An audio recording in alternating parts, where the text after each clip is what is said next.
আসসালামু আলাইকুম। সংবাদে আপনাদের সবাইকে স্বাগতম জানাচ্ছি। আমি ফাইজা। শুরুতেই সংবাদ শিরোনাম। নির্বাচনে পক্ষপাতিত্বের কোনো সুযোগ নেই বললেন প্রধান উপদেষ্টা। এদিকে রাজনৈতিক দলগুলোকে ডাকল নির্বাচন কমিশন ইসি। জানাবো তারেক রহমানের সঙ্গে 11 রাষ্ট্রদূতের সাক্ষাৎ, নির্বাচন সহ নানা বিষয়ে আলোচনা। আরও জানাবো বিএনপির চাপের সিদ্ধান্ত নিচ্ছে ইসি, প্রধান উপদেষ্টাকে বলল এনসিপি, শোকজ করলে সবার আগে তারেক রহমানকে করা উচিত। এমন প্রশাসনের অধীনে কিভাবে নির্বাচন করব যারা অলরেডি বায়াসড, বললেন রুমিন ফারহানা। অন্যদিকে ভোটের প্রচার শুরুর দিন থেকেই ঢাকায় জোরালো অভিযান চালাবে পুলিশ। এদিকে চট্টগ্রামের সন্ত্রাসী হামলায় র্যাব সদস্য নিহত। সবশেষ জানাবো ভবঘুরের আড়ালে ভয়ঙ্কর এক খুনি, ছদ্মবেশে 6 হত্যা। এতক্ষণ শুনছিলেন সংবাদ শিরোনাম, এবার বিস্তারিত খবর। নির্বাচনে পক্ষপাতিত্বের কোনো সুযোগ নেই বলেছেন প্রধান উপদেষ্টা। আসন্ন জাতীয় সংসদ নির্বাচনে পক্ষপাতিত্বের কোনো সুযোগ নেই বলে জানিয়েছেন প্রধান উপদেষ্টা প্রফেসর মুহাম্মদ ইউনুস। সোমবার রাষ্ট্রীয় অতিথি ভবন যমুনায় জাতীয় নাগরিক পার্টি এনসিপি এর প্রতিনিধি দলের সঙ্গে বৈঠকে তিনি একথা বলেন। প্রধান উপদেষ্টার ফেসবুক পেজে এক পোস্টে একথা জানানো হয়েছে। এতে বলা হয়, সন্ধ্যায় রাষ্ট্রীয় অতিথি ভবন যমুনায় এনসিপি এর আহ্বায়ক নাহিদ ইসলামের নেতৃত্বে বৈঠকে অংশ নেন এনসিপি এর কেন্দ্রীয় নির্বাচন পরিচালনা কমিটির চেয়ারম্যান আসিফ মাহমুদ সজীব ভুঁইয়া, সেক্রেটারি মনিরা শারমিন এবং আইনি সহায়তা বিষয়ক উপকমিটির প্রধান জহিরুল ইসলাম মুসা। এ সময় সংস্কৃতি উপদেষ্টা মোস্তফা সরোয়ার ফারুকী ও ডাক, টেলিযোগাযোগ ও তথ্য প্রযুক্তি মন্ত্রণালয়ের দায়িত্বে নিয়োজিত প্রধান উপদেষ্টার বিশেষ সহকারী ফয়েজ আহমেদ তৈয়ব উপস্থিত ছিলেন। বৈঠকে নির্বাচন নিয়ে পর্যবেক্ষণ ও বিভিন্ন উদ্বেগ জানান এনসিপি নেতারা। তারা বলেন, গণভোটে হ্যাঁয়ের পক্ষে এনসিপি এর সর্বস্তরের নেতাকর্মীরা প্রচারণা করছেন। এনসিপি এর নেতারা নির্বাচন সম্পর্কিত কয়েকটি বিষয়ে প্রধান উপদেষ্টার দৃষ্টি আকর্ষণ করেন এবং নির্বাচনে যেন লেভেল প্লেয়িং ফিল্ড নিশ্চিত হয় সে ব্যাপারে সরকারকে সোচ্চার হওয়ার আহ্বান জানান। বৈঠকে প্রধান উপদেষ্টা বলেন, নিরপেক্ষতা নিশ্চিতের জন্যই লটারির মাধ্যমে মাঠ প্রশাসনে রদবদল করা হয়েছে। এই নির্বাচনে কোনো পক্ষপাতিত্বের সুযোগ নেই। এই নির্বাচন দেশের ভাগ্য নির্ধারণের নির্বাচন। এই নির্বাচন দেশ পাল্টে দেওয়ার নির্বাচন। এই নির্বাচন সুষ্ঠু হতেই হবে। তিনি আরও বলেন, নির্বাচন সম্পর্কিত যে কোনো অভিযোগ ও পরামর্শ তাৎক্ষণিকভাবে সরকারকে জানাবেন। সরকারের পক্ষ থেকে যে ধরনের ব্যবস্থা নেওয়া যায় সরকার তা নেবে। কেউ যেন আইন অমান্য না করতে পারে সে ব্যাপারে ব্যবস্থা নেওয়া হবে। অধিকাংশ কেন্দ্র জানুয়ারির মধ্যেই সিসি ক্যামেরার আওতাধীন আনা হবে জানিয়ে প্রধান উপদেষ্টা বলেন, এছাড়া ঝুঁকির আশঙ্কা আছে এমন কেন্দ্রে দায়িত্বপ্রাপ্ত কর্মকর্তাদের বডি ক্যামেরা থাকবে। কন্ট্রোল রুম থেকে এগুলো সব মনিটর করা হবে বলেও জানান তিনি। রাজনৈতিক দলগুলোকে ডাকল ইসি। সোমবার ১৯ জানুয়ারি নির্বাচন কমিশন সচিবালয়ের জনসংযোগ পরিচালক মোহাম্মদ রুহুল আমিন মল্লিক স্বাক্ষরিত এক বিজ্ঞপ্তিতে এ তথ্য জানানো হয়েছে। বিজ্ঞপ্তিতে জানানো হয়, মঙ্গলবার ২০ জানুয়ারি বিকেল ৪টা থেকে ৫টা ৩০ মিনিট পর্যন্ত নির্বাচন কমিশন সচিবালয়ের অডিটোরিয়ামে বেসমেন্ট ২-এ এই ব্রিফিং অনুষ্ঠিত হবে। ইসি জানিয়েছে, এই অনুষ্ঠানে নির্বাচনে অংশগ্রহণকারী প্রতিটি রাজনৈতিক দল থেকে টেকনিক্যাল জ্ঞান সম্পন্ন ২ জন প্রতিনিধি অংশ নিতে পারবেন। এছাড়া স্বতন্ত্র প্রার্থীদের ক্ষেত্রে প্রার্থী নিজে অথবা তার মনোনীত টেকনিক্যাল জ্ঞান সম্পন্ন উপযুক্ত প্রতিনিধিকে উপস্থিত থাকার জন্য অনুরোধ করা হয়েছে। ইসি আরও জানায়, আগামী ১২ ফেব্রুয়ারি ত্রয়োদশ জাতীয় সংসদ নির্বাচন ও গণভোট অনুষ্ঠিত হবে। ইতোমধ্যে প্রার্থীদের মনোনয়নপত্র যাচাই বাছাই ও আপিল শুনানি সম্পন্ন হয়েছে। আগামী ২১ জানুয়ারি প্রতীক বরাদ্দ দেওয়া হবে এবং ২২ জানুয়ারি থেকে শুরু হবে আনুষ্ঠানিক প্রচারণা। প্রতীক বরাদ্দের পর থেকেই দেশ এবং দেশের বাইরে অবস্থানরত ভোটাররা যারা ইতোমধ্যে পোস্টাল ভোট বিডি অ্যাপের মাধ্যমে রেজিস্ট্রেশন করেছেন তারা তাদের ভোটাধিকার প্রয়োগ করতে পারবেন। এই পুরো প্রক্রিয়াটি ডিজিটাল পদ্ধতিতে কিভাবে সম্পন্ন হবে এবং এর নিরাপত্তা নিশ্চিতের বিষয়টি কালকের ব্রিফিংয়ে আলোচনা করা হবে। সংশ্লিষ্টরা জানান, পোস্টাল ভোট প্রক্রিয়ায় স্বচ্ছতা নিশ্চিত করতে এবং রাজনৈতিক দলগুলোর সংশয় দূর করতেই এই কারিগরি ব্রিফিংয়ের আয়োজন করা হয়েছে। তারেক রহমানের সঙ্গে 11 রাষ্ট্রদূতের সাক্ষাৎ, নির্বাচনসহ নানা বিষয়ে আলোচনা। বিএনপির চেয়ারম্যান তারেক রহমানের সঙ্গে আজ সোমবার যুক্তরাষ্ট্র, কানাডা এবং ইউরোপীয় ইউনিয়নের ইইউএ রাষ্ট্রদূতের নেতৃত্বে ৯ জন সহ মোট ১১ রাষ্ট্রদূতের সঙ্গে সাক্ষাৎ করেছেন। বিএনপির পক্ষ থেকে জানানো হয়েছে, সৌহার্দ্যপূর্ণ পরিবেশে ৩ ধাপে অনুষ্ঠিত এসব বৈঠকে জাতীয় নির্বাচনসহ নানা বিষয় নিয়ে আলোচনা হয়েছে। দিনের শুরুতে আজ বেলা 11:30টার দিকে বিএনপি চেয়ারম্যান তারেক রহমানের সঙ্গে গুলশানে তার কার্যালয়ে সাক্ষাৎ করতে যান বাংলাদেশে নিযুক্ত কানাডার রাষ্ট্রদূত অজিত সিং। এরপর বিকেল 5টার দিকে সাক্ষাৎ করেন ঢাকায় নিযুক্ত যুক্তরাষ্ট্রের রাষ্ট্রদূত ব্রেন্ট ক্রিস্টেনসেন। সবশেষ ঢাকায় নিযুক্ত ইউরোপীয় ইউনিয়ন বা ইইউএ রাষ্ট্রদূত মাইকেল মিলারের নেতৃত্বে ইউরোপীয় ইউনিয়নভুক্ত Germany, France, Sweden, Denmark, Spain ও ইতালি সহ মোট 8 দেশের রাষ্ট্রদূতেরা সাক্ষাৎ করতে যান। এসব সাক্ষাতের বিষয়ে রাতে সাংবাদিকদের ব্রিফ করেন বিএনপি চেয়ারম্যানের পররাষ্ট্র বিষয়ক উপদেষ্টা কমিটির সদস্য হুমায়ুন কবির।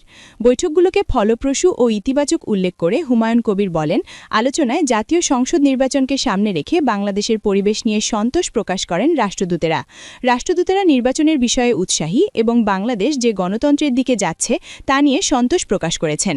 বিএনপির চাপে সিদ্ধান্ত নিচ্ছে এসি। প্রধান উপদেষ্টাকে এনসিপি শোকজ করলে সবার আগে তারেক রহমানকে করা উচিত। নির্বাচন কমিশন ইসি বিএনপির চাপে সব সিদ্ধান্ত নিচ্ছে, এমন অভিযোগ করেছেন জাতীয় নাগরিক পার্টির এনসিপির আহ্বায়ক নাহিদ ইসলাম। সোমবার ১৯ জানুয়ারি সন্ধ্যা ৬টার দিকে রাষ্ট্রীয় অতিথি ভবন যমুনায় প্রধান উপদেষ্টা ড মোহাম্মদ ইউনূসের সঙ্গে বৈঠক শেষে সংবাদ সম্মেলনে তিনি এ অভিযোগ করেন। নাহিদ ইসলাম বলেন, ঋণ খেলাপি ও দ্বৈত নাগরিকত্বের বিষয়ে নির্বাচন কমিশন একপাক্ষিক আচরণ করছে।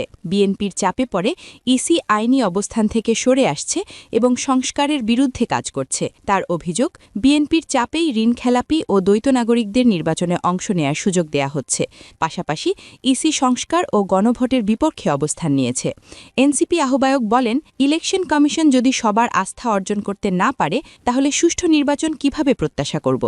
ইসি যদি মনে করে দেশে একটাই দল আছে তাহলে তারা ভুল ভাবছে। তিনি আরও বলেন, ইসি নিরপেক্ষতা না রাখতে পারলে প্রয়োজনে আমাদের অবস্থান নিতে হবে। আমরা মুখোমুখি সংঘাতে যেতে চাই না, তবে পক্ষপাতদুষ্ট আচরণ চললে মাঠে নামতে বাধ্য হব।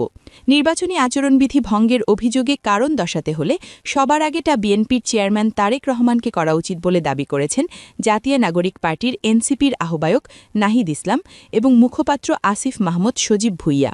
বিএনপি চেয়ারম্যানকে কেন কারণ দর্শানোর নোটিশ দেয়া হলো না তা নিয়ে প্রশ্ন তুলে তিনি বলেন, তারেক রহমান যখন বাংলাদেশে এসেছেন সারা ঢাকা শহর পোস্টারে ছেয়ে গেছে। ওনার নির্বাচনী এলাকা গুলশান পোস্টারে ভরে গেছে, অথচ আমাদের গণভোটের প্রচারে ছবি ব্যবহার করায় আমাদের শোকজ দেয়া হলো। আসিফ মাহমুদ বলেন, একটি দলের চেয়ারম্যান দেশে আসার পর তার ছবি দিয়ে পোস্টারে ছেয়ে গেছে। ছবি নিয়ে প্রচারণা চালানোই সে হিসেবে তাকে শোকজ করা উচিত। তাদের বিরুদ্ধে ব্যবস্থা নেওয়া হচ্ছে না, উদ্দেশ্যমূলকভাবে এরকম শোকজ দেয়া হচ্ছে। এনসিপির 2 নেতার শোকজ তুলে নিতে হবে এবং জনগণের কাছে ব্যাখ্যা দিতে হবে, বলেন তিনি। এমন প্রশাসনের অধীনে কিভাবে নির্বাচন করব যারা অলরেডি বায়াসড, বললেন রুমিন ফারহানা। ব্রাহ্মণবাড়িয়া 2, সরাইল, আশুগঞ্জ ও বিজয়নগরের 2 ইউনিয়ন আসনের স্বতন্ত্র প্রার্থী ব্যারিস্টার রুমিন ফারহানার বিরুদ্ধে নির্বাচনী আচরণবিধি লঙ্ঘনের অভিযোগের পর এবার তিনি উল্টো প্রশাসনের বিরুদ্ধে পক্ষপাতিত্বের অভিযোগ তুলেছেন।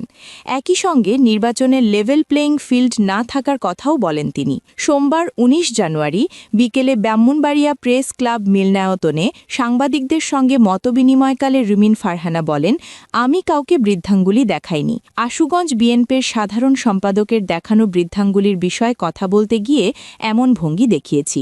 আমার একটিমাত্র অপরাধের জন্য যদি হয়ে থাকে 3 বার শাস্তি দেওয়ার প্রক্রিয়া চলছে। এমন একটি প্রশাসনের অধীনে আমি কিভাবে নির্বাচন করব যারা অলরেডি বায়াসড? তিনি আরও অভিযোগ করেন, প্রতিদ্বন্দ্বী প্রার্থীর শোকসভা ও দোয়া মাহফিলের নামে সমাবেশ করছেন, স্টেজ বানিয়ে মাইক ব্যবহার করছেন, গরু জবাই করে আপ্যায়ন করছেন এবং তার বিরুদ্ধে অশালীন বক্তব্য দিচ্ছেন, অথচ এসবের বিরুদ্ধে কোনো ব্যবস্থা নেওয়া হচ্ছে না। তিনি জানান, সোমবার সকালে জেলা রিটার্নিং অফিসারের কাছে গিয়ে জানতে চেয়েছিলেন কার বিরুদ্ধে কত টাকা জরিমানা করা হয়েছে, কিন্তু তিনি কোনো স্পষ্ট উত্তর পাননি। এদিকে রিটার্নিং অফিসার ও জেলা প্রশাসক রুমিন ফারহানাকে সশরীরে হাজির হয়ে ব্যাখ্যা দিতে বলেছেন। রবিবার রাতে রিটার্নিং রিটার্নিং অফিসার ও জেলা প্রশাসক শারমিন আক্তার জাহানের স্বাক্ষরিত এক চিঠিতে ২২ জানুয়ারি সকাল ১১টায় কার্যালয়ে উপস্থিত হয়ে ব্যাখ্যা দেওয়ার নির্দেশ দেওয়া হয়। অন্যথায় তার অনুপস্থিতিতে আইনানুগ ব্যবস্থা নেওয়া হবে বলে চিঠিতে উল্লেখ করা হয়। ভোটের প্রচার শুরুর দিন থেকেই ঢাকায় জোরালো অভিযান চালাবে পুলিশ। ঢাকায় মোট ২,১৩১টি কেন্দ্র রয়েছে। এসব কেন্দ্রে ২৫,০০০ পুলিশ সদস্য দায়িত্ব পালন করবেন। জাতীয় সংসদ নির্বাচনে প্রার্থীদের প্রচারণা শুরুর দিন ২২ জানুয়ারি থেকেই সন্ত্রাসী গ্রেফতার ও অবৈধ অস্ত্র উদ্ধারে জোরালো অভিযান চালানোর সিদ্ধান্ত নিয়েছে ঢাকা মহানগর পুলিশ ডিএমপি। ওই দিন বিকেল ৪টা থেকে রাত ১০টা পর্যন্ত ডিএমপি সদর দপ্তর সহ ৮টি অপরাধ বিভাগের ঊর্ধ্বতন কর্মকর্তারা মাঠে উপস্থিত থেকে আইনশৃঙ্খলা পরিস্থিতি পর্যবেক্ষণ ও পুলিশের তৎপরতা তদারকি করবেন। জানতে চাইলে ডিএমপির অতিরিক্ত কমিশনার অপরাধ ও অভিযান এসএন মোহাম্মদ নজরুল ইসলাম প্রথম আলোকে বলেন, অবৈধ অস্ত্র উদ্ধার সহ আইনশৃঙ্খলা পরিস্থিতি নিয়ন্ত্রণ ও ফ্যাসিস্টদের দমনে সারা দেশে অপারেশন ডেভিল হান্ট ফেজ ২ এর আওতায় রাজধানীতে অভিযান চলছে। এরই অংশ হিসেবে জাতীয় সংসদ নির্বাচনে প্রার্থীদের প্রচারণা শুরুর দিন থেকে অবৈধ অস্ত্র উদ্ধার ও সন্ত্রাসী গ্রেফতারে আরও জোরালো অভিযান চালাবে ডিএমপি। চট্টগ্রামের সন্ত্রাসী হামলায় র্যাব সদস্য নিহত। চট্টগ্রামের সীতাকুণ্ড থানার জঙ্গল সলিমপুর এলাকায় সন্ত্রাসীদের হামলায় র্যাবের এক কর্মকর্তা নিহত হয়েছেন। এ ঘটনায় র্যাবের আরও ৩ সদস্য আহত হয়েছেন। সোমবার ১৯ জানুয়ারি সন্ধ্যা ৬টার দিকে এ ঘটনা ঘটে। নিহত ওই র্যাব কর্মকর্তার নাম মোতালেব। তিনি বর্ডার গার্ড বাংলাদেশ বিজিবি হতে প্রেষণে র্যাবের ডিএডি অর্থাৎ ডেপুটি অ্যাসিস্ট্যান্ট ডিরেক্টর হিসেবে কর্মরত ছিলেন বলে জানা গেছে।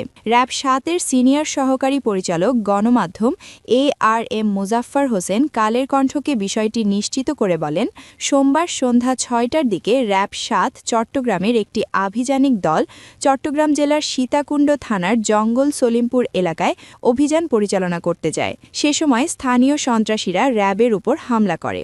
এতে ৪ জন র্যাব সদস্য গুরুতর আহত হন। তাদের উদ্ধার করে চিকিৎসার জন্য চট্টগ্রাম মেডিকেল কলেজে নিয়ে গেলে কর্তব্যরত চিকিৎসক মোতালেবকে মৃত ঘোষণা করেন।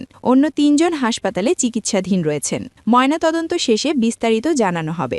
চট্টগ্রাম জেলা পুলিশের অতিরিক্ত police super crime and ops Sirajul Islam কালের কণ্ঠকে বলেন, জঙ্গল সলিমপুরের সন্ত্রাসীদের হামলায় র্যাব কর্মকর্তা মোতালেব নিহত হয়েছেন। এ ঘটনার পর জঙ্গল সলিমপুরে অতিরিক্ত আইন শৃঙ্খলা বাহিনীর সদস্য মোতায়েন করা হয়েছে। ভবঘুরের আড়ালে ভয়ঙ্কর এক খুনি, ছদ্মবেশে ৬ হত্যা। ঢাকার সাভারে পরিত্যক্ত পৌরসভা কমিউনিটি সেন্টারে জোড়া মরদেহ উদ্ধারের ঘটনায় এবং ছদ্মবেশে ৬টি মার্ডারের দায়ে অভিযুক্ত মশিউর রহমান খান সম্রাট ওরফে সাইকো সম্রাট ১৬৪ ধারায় আদালতে জবানবন্দি দিচ্ছে। সোমবার ১৯ জানুয়ারি সম্রাটকে চিফ জুডিশিয়াল ম্যাজিস্ট্রেট আদালতে হাজির করা হলে ফৌজদারি কার্যবিধির ১৬৪ ধারায় জবানবন্দি রেকর্ড করার জন্য তাকে বিচারকের খাস কামরায় নেওয়া হয়। বৃদ্ধা নারী ও এক কিশোরী সহ ৬ জনকে খুন করেছেন মশিউর রহমান ওরফে সাইকো সম্রাট। প্রাথমিক জিজ্ঞাসাবাদে তিনি এসব খুনের সঙ্গে জড়িত থাকার কথা স্বীকার করেছেন বলে জানিয়েছে পুলিশ। সাভার থানার সামনে থেকে রোববার ১৮ জানুয়ারি বিকেলে সম্রাটকে আটক করে পুলিশ। রোববার ১৮ জানুয়ারি দুপুরে সাভার পৌর কমিউনিটি সেন্টারের পরিত্যক্ত ভবনের ভেতর থেকে এক কিশোরী সহ ২ জনের পোড়া মরদেহ উদ্ধারের ঘটনায় তাকে গ্রেফতার দেখানো হয়। প্রাথমিক তদন্তের তথ্য অনুযায়ী সম্রাট প্রথম খুন করেন ২০২৫ সালের ৪ জুলাই। ওই দিন রাতে সাভার মডেল মসজিদের সামনে আসমা বেগম নামে এক বৃদ্ধাকে শ্বাসরোধ করে হত্যা করেন তিনি। পরবর্তীতে ওই বছর ২৯ অগস্ট সাভার পৌর কমিউনিটি সেন্টারের পরিত্যক্ত ভবনের ভেতরে এক যুবককে হত্যার পর মরদেহ পুড়িয়ে দেন। এর প্রায় ১ মাস পর ১১ অক্টোবর আরও এক নারীর মরদেহ উদ্ধার হয় কমিউনিটি সেন্টারের ভেতর থেকে। তাকেও সম্রাট হত্যা করেন বলে স্বীকার করেছেন। গত বছর ১৯ ডিসেম্বর ওই কমিউনিটি সেন্টারের ভেতরেই আরও এক যুবককে হত্যা করেন সম্রাট। সর্বশেষ গত শনিবার রাতে এক কিশোরী সহ ২ জনকে হত্যার পর মরদেহ পুড়িয়ে দেন তিনি।